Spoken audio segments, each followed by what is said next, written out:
Welcome to the Dashboard Effect podcast. Today I've got Randy McGill from ME Global. Randy is VP of Finance. He oversees financial operations and strategy. Welcome, Randy. Thanks for coming. Thanks, John. Happy to be here. Yeah, appreciate it. Could you just give us a quick elevator pitch on ME Global? Sure. ME Global operates steel casting foundries in North America primarily, and then our parent company operates steel casting foundries across the globe. So my area of responsibility is North America, which would be Canada, United States, Mexico, and the Caribbean. We do ship castings from our foundries around the globe. So we ship to 5 continents and 40 countries from our foundries. That's impressive. We've been working with you for a little while from Blue Margin on your data. Would just love to hear what you were doing prior to us and what brought you to working with Blue Margin. Then we can maybe one or two other questions. And today, take a look at some dashboards. We've got a case study from you, but we'd like to get a chance to look at some in some detail. So just your history, how you ended up with Blue Margin, what you did with data prior to that, and how it's going. Great.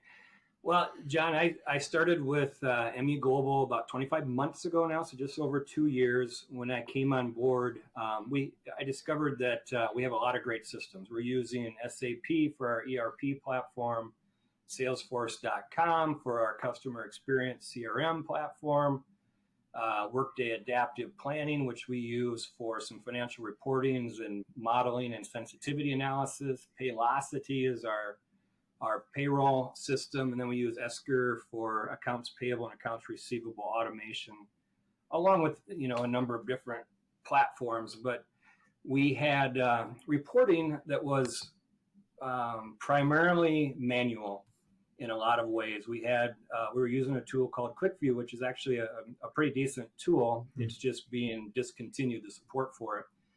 But the way we were using that tool was primarily for end users to export data and then create tables and charts, et cetera, for their own use. And then they would email those across the organization. So our production team, for example, exports some data from in the table, creates some charts, and they email it out.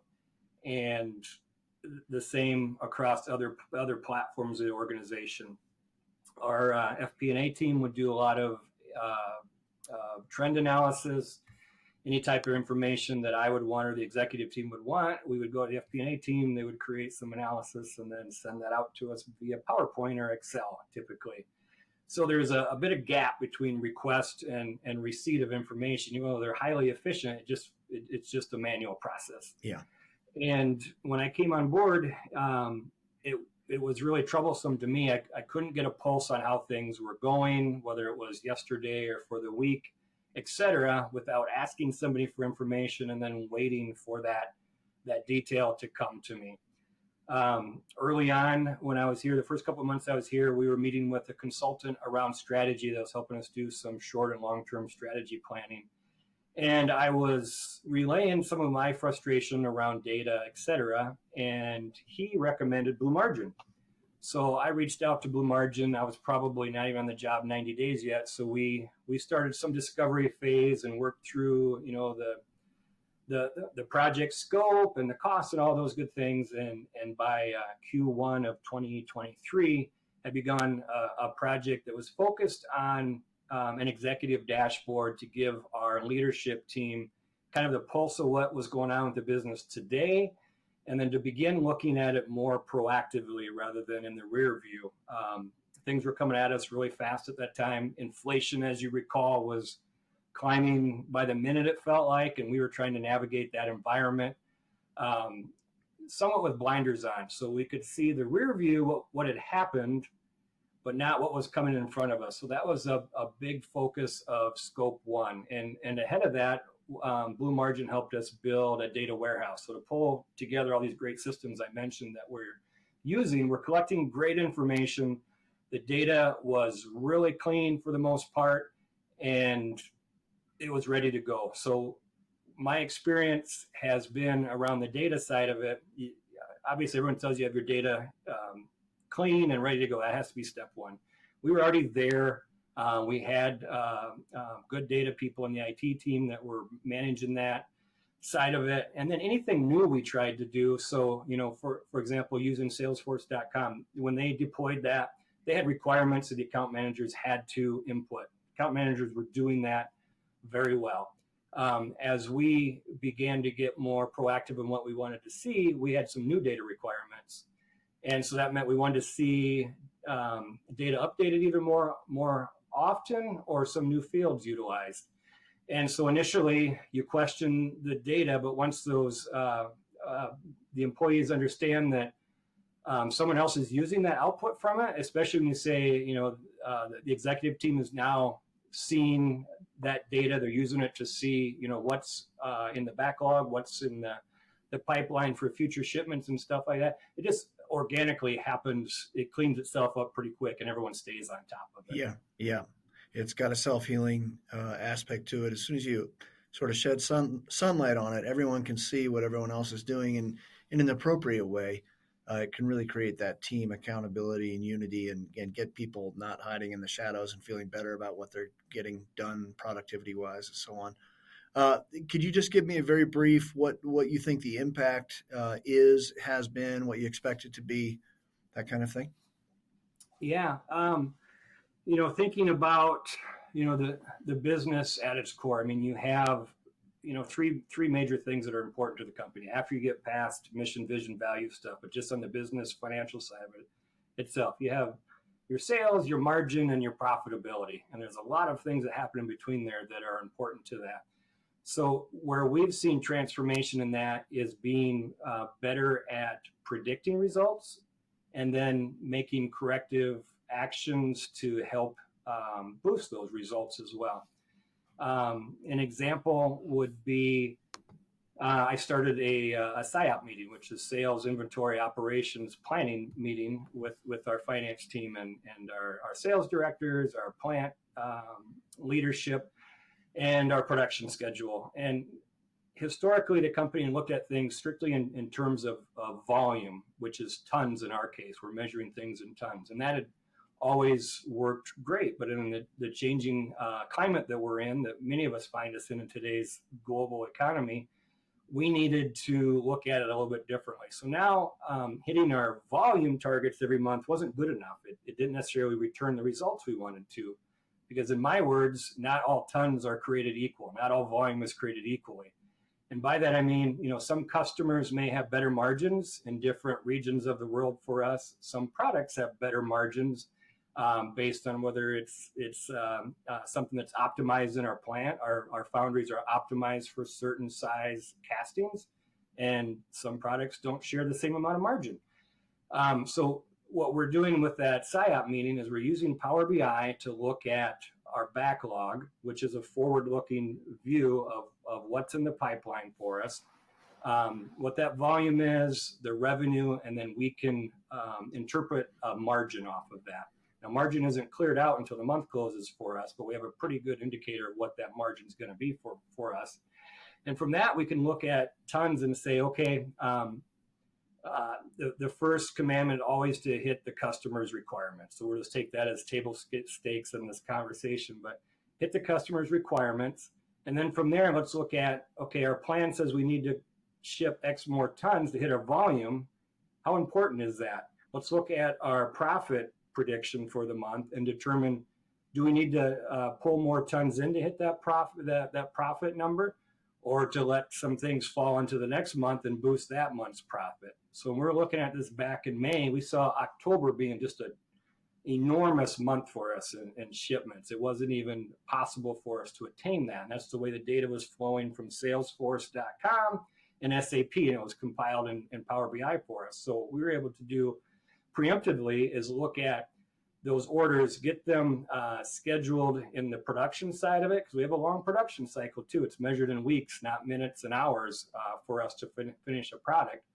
So to get those staged in time in the production schedule and then the shipping schedule, so that things were more smooth rather than having these big spikes and troughs in our financial results, which can be concerning to management in Chile. We're a publicly traded organization in Chile, so they watch our financial results very closely, and they're very in tune with where we're headed. So the better information we have, and the better we can explain what we're seeing in front of us, everybody's on the same page then. Yeah, you don't get caught unawares, which is not fun, or feel like you're at the whims of the peaks and valleys.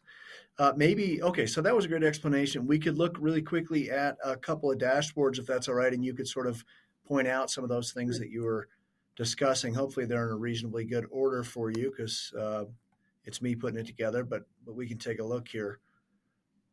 Maybe start here This with was daily metrics. Yeah, this was one of the first dashboards that Blue Margin built for us, going almost a year and a half ago now. This was giving us basically the daily pulse of what was being invoiced in our system compared to what our plan says. So you can see that dashed line is basically illustrating our plan. Are we trending on or off track for the month? And then the gauges to the right are showing you the red, yellow, green type of review. Are we trending to plan? Are we off plan? And from that, we can see if there's anything we can do to pull us back on plan. For us, we have a long sales cycle, so typically not a lot of levers we can pull to get sales on track within the month, but within the quarter, we have a bit more flexibility, and certainly within the fiscal year for us. Nice. And you've got it broken down by customer here. You got bill to and ship to, a couple toggles down there, short tons, metric tons, etc. Let's The jump nice ahead. thing about that report Yeah, also, John, is we can quickly drill into the detail. So I want to see the detail of what has been invoiced and the customer in there. There's a lot more detail I can jump into and analyze from that stage. nice. And then you've got that I button up there at the top that gives you your definitions for your metrics so that people don't have to keep asking questions and give up using the dashboard, right? Correct. Okay, great. And then sales forecast, is this the next best one to look at? Yeah, this is a good one. We have different stages in our sales cycle, like many industries, and for us, being able to see where the orders are falling within a time frame, and how many of those are booked orders, meaning we have a PO in hand, and how many of those are in the opportunity pipeline, meaning we've assigned some type of likely to win percentage to that. And then we can start digesting that information and determine what does that month look like. We can look at this by quarter. For those of you not familiar with Power BI, I can click on each one of these bar graphs here and select just the individual month or multiple months at one time and start analyzing data pretty quickly there, or then again jump into the data and just kind of swim around the data and see what it's telling me as well. But this one here has been very helpful for us to forecast how things are coming into our system, and then we utilize this one a bit in our SIOP meeting with our sales and operations teams to try to level set how things are going to come through production and then through shipment to invoicing. Nice. We have something very similar. Okay, then plant maintenance. Yeah, on our plant teams, they were working from a place of we went through, like many companies, a lot of turnover during 21, 22, when everyone was jumping jobs for an extra 50 cents an hour or whatever, better work conditions, whatever they're after. So we had some turnover in our maintenance side, and we really wanted to be able to see what was in our maintenance work orders for what was predictive maintenance, what was scheduled maintenance, and what was just break-ins or things that happened throughout the shift that they had to address. So this report is pretty interactive, and I don't use this one any longer. I did when we first put it out. But essentially what the team is doing is looking at the trends. They want most of their maintenance time to be scheduled. So they want to be predictive what they're working on, and then the break-in, they want very little of that.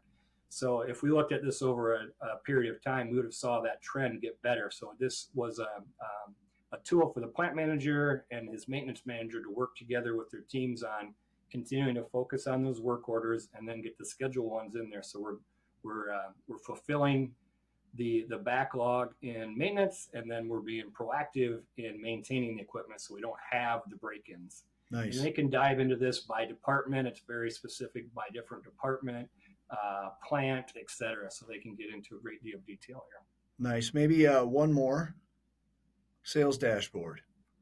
Another This is one. a really good one for us to. This is almost brand new, not quite brand new. This is really new to us in the last 2 months, where we're able to compare our sales plan for the year to actuals and then booked. So in this particular visual, the light green or the aqua color there is invoice sales. The darker blue is booked sales, meaning we have an invoice in hand. And then we can start breaking this down by region for us. So we can look at it globally and then down to region within North America and then down further from that. And does And within each that, sorry to interrupt. sorry, Does each region and so on as you slice on those? Do they each have their own booked, invoiced, and plan? correct. Oh, that's nice. Yeah, so each one of those boxes there, you can see region and account manager, you can see line of business, customer, and product class. Each one of those has a plan, so I can see invoice sales by each one of those breakdowns, and then also what's booked, and then that compares to plan. So as we're having discussions about, okay, we're either ahead of plan or behind plan, right? So we're gonna have discussions and drill down into, okay, this region is ahead of plan, and these are the areas that are ahead of plan. They're ahead in plan on this line of business with this customer or with this product class, and start having really robust conversations about where we're on track, off track, and if there's anything we can do to get on track, or keep doing what got us over. You know, what caused us to be above plan. So just some really good stories there, and then we can slice it by different product segments as well. Nice. Well, I really appreciate you walking us through that. Any final thoughts for a CFO, VP of finance, or similar folks out there thinking about how, when, if to, I guess, mobilize or put their data to work more? What is it? What are some of the pitfalls? How do you get there? I'm sure you recommend it, but any thoughts there?